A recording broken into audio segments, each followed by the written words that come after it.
Alors, bienvenue pour cette séance.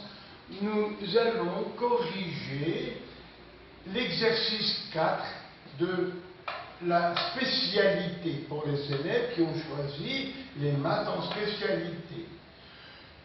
C'est l'exercice, vous voyez, d'une séance de baccalauréat pour les terminales S, et ça s'est produit à Pondichéry en avril 2017. Et le film d'aujourd'hui porte le numéro vidéo 24. Et tout ce que je vais expliquer se trouve dans le manuscrit à la page 1334. Alors, comme d'habitude, je vous lis et au fur et à mesure, je corrigerai les questions. On définit les suites UN et VN par U0 égale V0 égale 1. Et pour petit n appartenant à grand N, UN plus 1 égale 2UN plus 3VN. VN plus 1 égale 2UN plus VN. On admet que UN et VN sont des entiers naturels différents de 0. Alors, partie A, appelée conjecture. Une conjecture, c'est essayer de deviner, d'après le texte, quelle serait la réponse. Ça s'appelle une conjecture.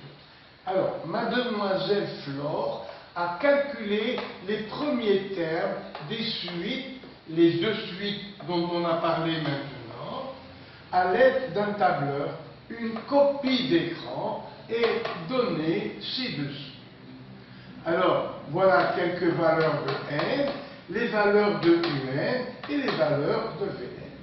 Première question. Quelles formules ont été entrées dans les cellules B3, ici, voilà B3, et C3, voilà, pour obtenir par copie vers le bas les termes des suites.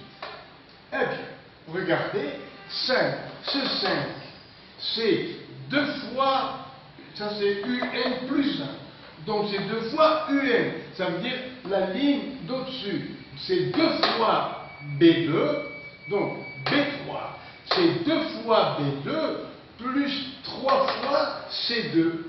Voilà, C2, c'est-à-dire 2 fois ce nombre plus 3 fois celui-là.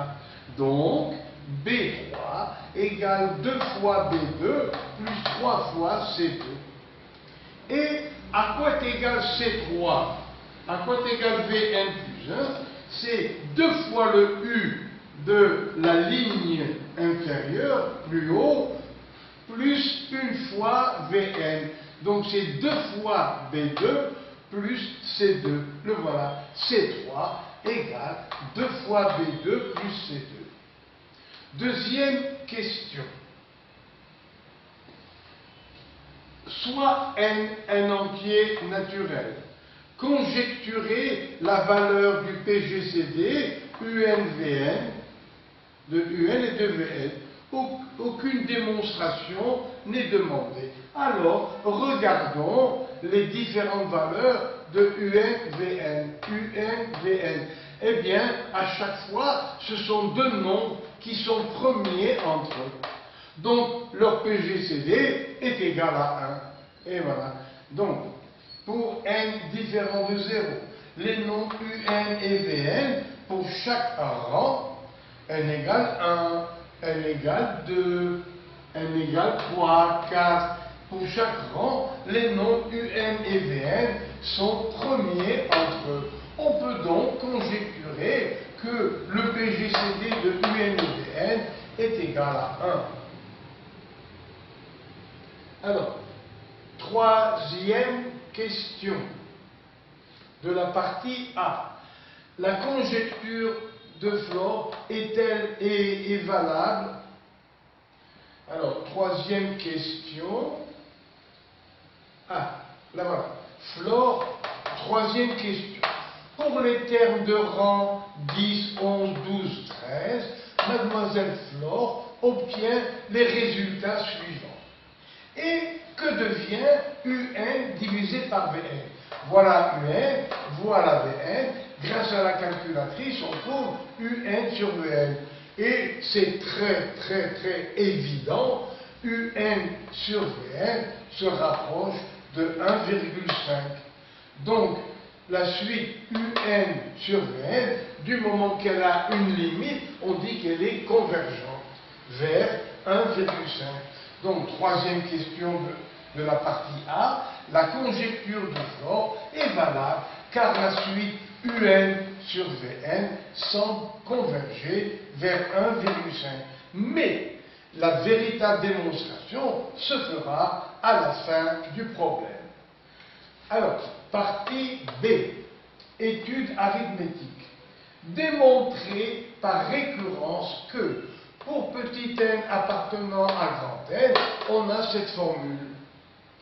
Alors, chaque fois que vous avez à démontrer une relation de récurrence, la méthode est toujours la même. La relation, vous l'appelez Pn, ça veut dire proposition à l'ordre n. Eh bien, il faut d'abord démontrer, vérifier que pour n égale 0 ou n égale 1, la proposition est vraie. C'est indispensable. Deuxièmement, la proposition que l'on vous demande de démontrer, c'est un peu drôle, mais il faut supposer qu'elle est vraie. Et alors, il faut démontrer que la proposition P à l'ordre n reste vraie si n augmente d'une unité, c'est-à-dire au passage de n à n plus 1. Si pour l'ordre n, elle est vraie, il faut démontrer qu'à l'ordre n plus 1, elle va rester vraie. Et alors, à quoi ça sert? Ça veut dire, par exemple, que vous avez vérifié que P1 est vrai. Ah bon? Mais alors, si P1 est vrai, donc à l'ordre suivant, P2 est vrai. Tiens, P2 est vrai, donc ça veut dire que P3 est vrai. Je viens de dire P3 est vrai. Donc, si P3 est vrai, c'est que P4 est vrai, et comme ça, pendant des semaines, vous pouvez continuer et aller jusqu'à l'infini. Donc, il suffit simplement de prouver que si Pn est vrai, ce qu'on nous demande de trouver, il suffit de montrer que ça reste vrai pour la valeur de n suivante, c'est-à-dire pour n plus 1. Voilà la méthode. Alors, ici, démontrer par récurrence que pour petit n appartenant à grand n, entier naturel, on a cette formule. OK. Alors, démonstration, premièrement, de la partie B. Voilà la relation qu'il faut prouver par récurrence. Mais, n'oubliez pas, puisqu'on va faire apparaître UN plus 1 et Vn plus 1, il faut se servir de la définition. Et dans la définition, on vous donnera toujours UN plus 1 ou Vn plus 1 la rigueur. Donc, voilà UN plus 1, voilà Vn plus 1. Donc, dans cette formule, qu'est-ce qu'il faut prouver? Que, après avoir remplacé n par n plus 1, eh bien, il faut montrer que cette formule reste vraie après avoir remplacé ce n par n plus 1. Et encore plus 1, ça fait n plus 2. Voilà.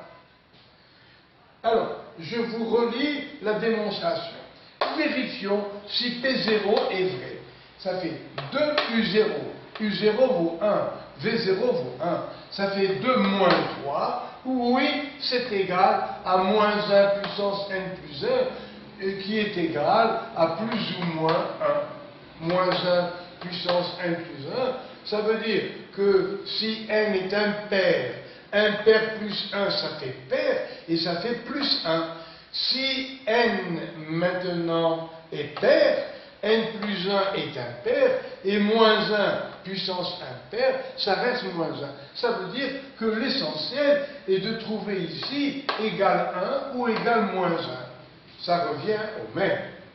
Alors, vérifions si P0 est vrai. Oui, ça fait, voilà, ça fait moins 1 ici, donc c'est valable. Donc P0 est vrai. Et maintenant, c'est ce que je vous ai dit tout à l'heure, voici la méthode. Supposons Pn vrai, mais après, démontrons que P à l'ordre n plus 1 reste vrai. Alors, Pn est vrai. Donc on va l'admettre pour la démonstration. Et on va montrer que n peut augmenter d'une unité. C'est-à-dire, voilà ce qu'il faut démontrer, que 2 fois un plus 1 moins 3 fois Vn plus 1 égale moins 1 puissance. Alors ce n augmente d'une unité à part celui-là, à part cette unité. Et ça fait n plus 2. Démonstration. Alors, 2 fois un plus 1. Mais au début du problème, on nous a donné un plus 1 et Vn plus 1. Donc vous remplacez par 2un plus 3Vn. Voilà, 2 fois un. Donc tout ça c'est un. Et tout ça, c'est Vn. Donc, regardez, il faut calculer 2 fois un plus 1 moins 3 fois Vn plus 1. Au travail, alors ça fait 4un moins 6un, ça fait moins 2un. Après, plus 6Vn moins 3Vn, ça fait plus 3Vn. Alors, combien ça fait ça? On a le droit de se servir de ça. 2un moins 3Vn, ça fait ce nombre. Mais là, le signe est contraire, c'est pas grave. Ça fait moins 2un plus 3Vn, donc c'est le signe contraire d'ici. C'est-à-dire, on multiplie par moins 1.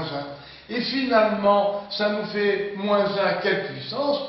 1 et n plus 1, c'est-à-dire n plus 2, youpi, on a prouvé ce qu'il fallait montrer, que ça fait moins 1 à la puissance n plus 2.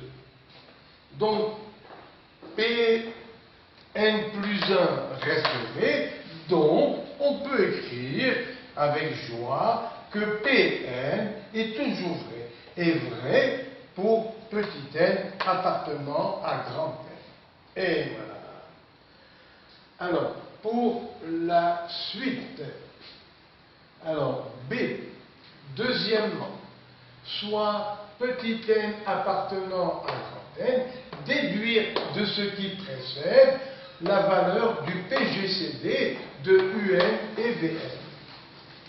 Alors, je vais bien sûr déplacer ma caméra.